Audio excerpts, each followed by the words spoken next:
He was still wearing his work boots when they turned him away. Not the kind of boots you wear to make a statement. The kind you wear because you have been on your feet since 5 in the morning, and there was no time between the job site and the pharmacy, And here, this bright-lit lobby of Meridian Bank on Colchester Avenue in Charlotte, North Carolina, where the air smelled like carpet cleaner and something trying very hard to smell like money. His name was Eugene Pruitt. 51 years old, concrete finisher. Hands that had been rough since he was 19 and would be rough until they put him in the ground. He had driven 40 minutes from the job site in Pineville without changing because the appointment was at 2 o'clock and the job ran long. The way jobs always ran long, when the foreman needed the slab poured before rain. He had called ahead. He had confirmed. He had written the address on a piece of paper and folded it into his shirt pocket the way his mother used to write things down, because she did not trust herself to remember anything that mattered. He sat in the waiting area with his hard hat on his knee and dried concrete on his forearm and a manila folder in his lap containing every document the bank had asked for. Pay stubs going back 8 months. Tax returns for the past 3 years. A letter from his employer. The deed to the half-acre lot in Cabarrus County where he had been planning to build a house since his daughter was 7 years old. She was 19 now. The loan officer who came to get him was named Spencer Aldrich, 29. A navy suit with a pocket square that matched nothing. The kind of haircut that required product and a mirror and more time than Eugene had spent on his appearance in the past decade combined. He looked at Eugene's boots when he shook his hand. Not at his face. At the boots, he led Eugene to a glass-walled office near the back of the branch. He sat. He opened the folder Eugene handed him. He looked at the first page for approximately 4 seconds. He said, "So you're looking to build on a lot you already own?" Eugene said, "Correct, half-acre in Cabarrus, paid off, no liens." Spencer nodded slowly, the kind of nod that is not agreement, the kind that is buying time. He said, "And your income is primarily from contract labor?" "I work for Hargrove Concrete, been there 11 years, W-2 employee, full benefits, says. But the nature of the work is seasonal. We work year-round. Charlotte doesn't stop building in winter." Spencer moved to the second page. He looked at it for 3 seconds this time. He said, "Your credit score is 689. I know what my credit score is. That falls just below our preferred threshold for construction loans." Eugene said, "Your website says the minimum is 60. Spencer looked up. Something shifted in his expression. Not embarrassment. "Recalculation," he said. "For standard products, yes. Construction loans have additional requirements. That wasn't in the materials you sent me. It's something we apply on a case-by-case basis." Across the lobby, a woman had been watching since Eugene sat down. She was seated in one of the leather chairs near the window, a cup of coffee on the table beside her, a newspaper she had not looked at in 10 minutes. She was 63 years old. Silver hair cut short, reading glasses on a chain. A blazer that did not come from a department store, though nothing about it announced this. Her name was Dorothea Gaines Whitfield, and she had built the company that built half the distribution centers in this part of the state. And she was at Meridian Bank today because her company kept its operating accounts here. And she had a standing appointment with the branch president that had been pushed back 45 minutes. She had not planned to sit in the lobby for this long. She had not planned to listen, but the glass walls of Spencer Aldrich's office did not do what Spencer Aldrich seemed to believe they did. She heard the word seasonal. She heard case-by-case basis. She set her coffee down. Inside the office, Spencer was explaining something about debt-to-income ratios in the manner of a person who is using technical language to avoid saying a simpler thing. Eugene sat with his hands folded on the folder. His face had not changed. He had the particular stillness of a man who has been told no in rooms like this before and has decided a long time ago that the room does not get to see him flinch. His daughter's name was Tessa. She was studying nursing at UNT Charlotte. She called him every Sunday at 7 in the morning before her shift at the hospital cafe, because that was the only time she knew he was not working, or sleeping, or driving between the two. She called him Dad and meant it in the specific way that children mean it when one parent did the work of two without making the child feel the weight of it. Her mother had left when Tessa was 4. Not dramatically. She had simply stopped coming back. Eugene had not explained this to Tessa in any complicated way. He had said, "Some people aren't built for staying." And then he had gotten up the next morning and made her breakfast and taken her to daycare and gone to work and done it again the next day and the day after that for 15 years. He had moved 4 times in those 15 years. Always renting, always in someone else's building, by someone else's rules, with someone else's carpet and someone else's water heater, and the particular indignity of paying for a space you can never make yours. He had watched Tessa do her homework on kitchen tables in 4 different apartments. He had watched her tape her drawings to walls he couldn't paint. He had told her when she was 8 that they were going to have their own place someday, a real place, with a yard and a room that was hers and walls. She could do whatever she wanted to. She had looked at him very seriously and said, "Even purple?" And he had said, "Especially purple." He had bought the lot in Cabarrus County 6 years ago, paid for it in installments, the way you pay for things when you don't have the money all at once, but you have the discipline to put the same amount aside every month without fail. He had the plans drawn. He had gotten 3 contractor quotes. He had done everything correctly. He had come to this bank because a man he worked with had gotten a construction loan here 2 years ago, and the man had told him it was straightforward. They were good people. Go talk to them. Spencer Aldrich said, "I want to be upfront with you, Mr. Pruitt. Given the combination of factors here, I'm not sure this is the right product for your situation." Eugene said, "What factors specifically?" Spencer said, "Credit score, income documentation complexity, the nature of construction lending. My income documentation is 11 years of W-2s and 8 months of pay stubs. That is the opposite of complex." Spencer shifted in his chair. He said, "There are also programs through the state that might be more appropriate for." "I am not here for a program," Eugene said. "I am here for a loan I qualify for." The lobby had gone quiet in the way that certain lobbies go quiet when the people inside them sense something happening that they are not supposed to notice. Dorothea Gaines Whitfield stood up. She picked up her coffee. She walked across the lobby, and she opened the door of Spencer Aldrich's office, and she sat down in the empty chair beside Eugene Pruitt. Spencer looked at her. His expression arranged itself into something between confusion and the particular fear of a person who suddenly suspects they have been watched. She said, "I apologize for interrupting. I couldn't help overhearing." She said it pleasantly, the way a person says something when they are not actually apologizing at all.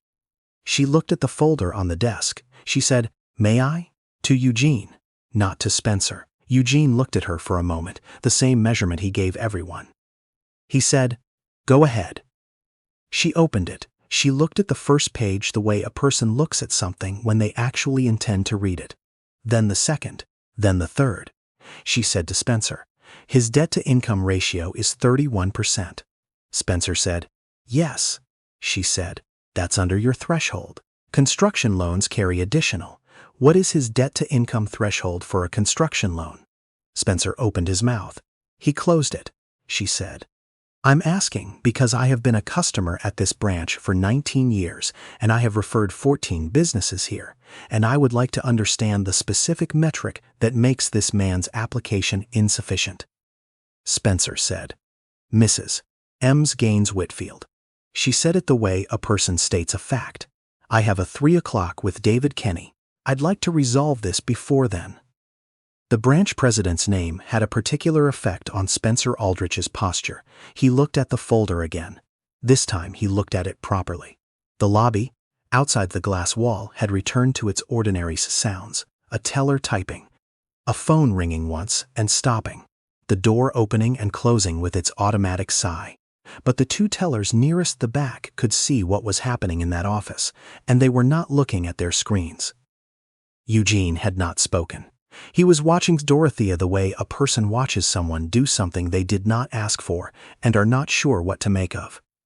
Not with gratitude, not yet, because gratitude requires knowing what you have received, and he did not know yet what this was. She said to Eugene, "How long have you owned the lot?" 6 years. "And the plans are drawn, permitted." "I have the building permit." She looked at Spencer. She said, "He owns the land, he has a permit. He has 11 years of W-2 employment, a debt-to-income of 31%, and a credit score above your published minimum. What is the loan amount he is requesting?" Spencer said, $140,000. She said, "Against land he owns free and clear." Spencer did not answer. She said, "I'm going to ask you something, and I need you to think carefully before you respond. Is there a documented reason to decline this application, or is there a reason that is not in this folder?" The silence that followed was the kind that fills a room slowly, the way water fills a low space. Not loud, not dramatic, just present and rising. Spencer Aldrich said, "I'll need to review the file more thoroughly." Dorothea said, "I'll wait." She sat back. She crossed one leg over the other. She picked up her coffee cup, found it empty, and set it back down without any change in her expression. Spencer spent the next 22 minutes reviewing the file. Thoroughly. He made 2 phone calls, both brief. He typed something into his computer. He printed 1 page, looked at it, put it face down on the desk. At the end of 22 minutes, he said, "Mr. Pruitt, based on a full review of your application, you qualify for a construction-to-permanent loan at our standard rate. I'll need you to sign some initial paperwork today, and we'll schedule a formal appraisal of the lot within the next 10 business days." Eugene did not say anything immediately. He looked at the folder. He looked at the man across the desk. He said, "That's what I came here for." He said it the way a person states something that should not have needed to be stated. Flatly. Without triumph, because triumph would have meant he thought there was ever a real chance the answer would be different, and he had never fully believed that. Spencer processed the initial paperwork. It took 14 minutes. He was polite, precise, and did not make eye contact with Dorothea for the duration of it. When it was done, Eugene stood. He shook Spencer's hand. He picked up his folder and his hard hat. He walked out of the office. Dorothea followed him into the lobby. He stopped near the entrance. He turned around. He said, "I didn't ask for help," she said. "I know. I had the documentation. I met the requirements." "You did." He looked at her for a moment. Something in his jaw shifted once and released. He said, "Then why did I need someone to sit down in that chair?" She didn't answer immediately. Not because she didn't have one, but because the question didn't actually need one. She said, "My name is Dorothea Gaines Whitfield. I run a construction and logistics company called GW Partners. We have about 400 employees, most of them in trades."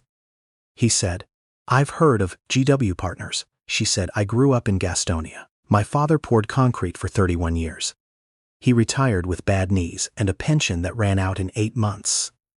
Eugene went still. She said, "He walked into a bank in 1987 to apply for a small business loan. He had a business plan. He had savings. He had a cosigner. They told him his collateral was insufficient. He walked out and never tried again, and I have thought about that day in that bank almost every year of my life since I found out about it, which was after he died, because he never told me. He didn't want me to know how many times he had been told. The room wasn't built for him." The automatic door opened behind Eugene. The afternoon came in, warm, carrying the sound of traffic on Colchester Avenue. He didn't move. He said, "What did you do after you found out?" She said, "I built the company I built, and then I walked into every room I could find and made sure the door didn't close behind me." A long moment passed. The door sighed shut. Eugene said, "My daughter is studying nursing." Dorothea said, "How far along?" "2nd year." She waited. He said, "She's good at it, the kind of good where it's not about getting through the program. She actually wants to be there. She calls me on Sundays and tells me about the patients, not the coursework. Tells me about an old man who had no family coming to visit, so she sat with him on her break. tells me about a woman who was scared before a procedure and asked her to hold her hand, and she stayed 20 minutes past the end of her shift. Dorothea was quiet. Something moved behind her eyes. He said, "I'm building that house because I told her I would, not because I need her to move back in. She won't. She's got her own life starting. But I told her when she was 8 years old that we'd have a real place, with a yard, with walls she could paint whatever color she wanted." He paused. "I keep my word." Dorothea looked at him for a long moment, the way a person looks at something they recognize from the inside. She said, "Can I ask you something?" He waited. "What does your daughter need that she hasn't said out loud?" He almost smiled. "Not quite," he said. "She needs the hospital she's doing her clinical hours at to actually hire her when she graduates, and not put her on a 2-year waiting list because they froze positions last fall." Dorothea said, "Which hospital?" He said, "Calvary Regional. Out in Mooresville." She said, "I know the board chair there." She paused. "Not a phone call I'd make lightly. But if your daughter is who you say she is, it's a phone call I'd make." Eugene looked at her. The same way he'd looked at everything in the last hour, not with surprise. With the particular careful attention of a man who has learned to read the difference between people who say things and people who mean them. He said, "She'd want to earn it herself."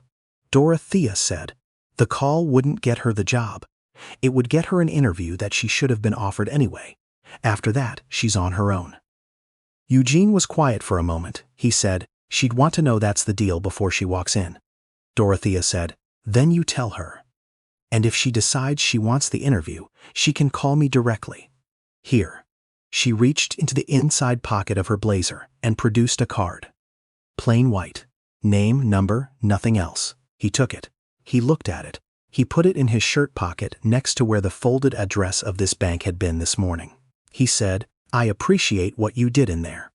Dorothea said, "I sat in a chair." He said, "That was enough." He walked out.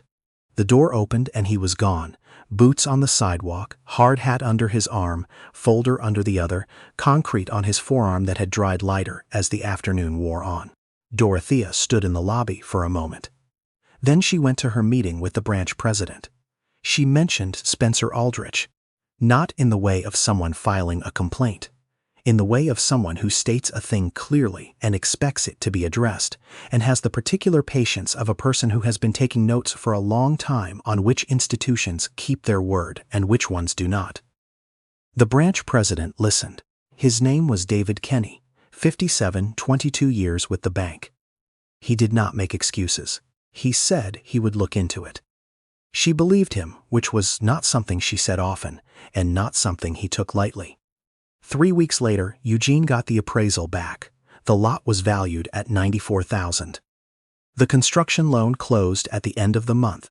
He broke ground on a Tuesday morning in October, a week after a hard frost had passed through and left the ground stiff at the surface but workable below. He poured the foundation himself, or most of it, with 2 men from his crew who had worked with him for years, and who came out on a Saturday as a favor, which was the kind of favor that is not really a favor, but an acknowledgement of the kind of man someone is. He called Tessa that Sunday. She answered on the second ring, already talking before he could say hello, telling him about a patient she'd had on Friday, a 70-year-old man who'd come in alone. No emergency contact listed, no family in the system, who had sat in a room for 4 hours before anyone thought to check whether he'd eaten. She had gotten him a sandwich from the cafeteria on her own break. She had sat with him while he ate it. She had found out he had a son in Asheville who didn't know his father was sick, and she had found the son's number, and she had called him, and the son had driven up that same night. She said he cried when he saw his dad.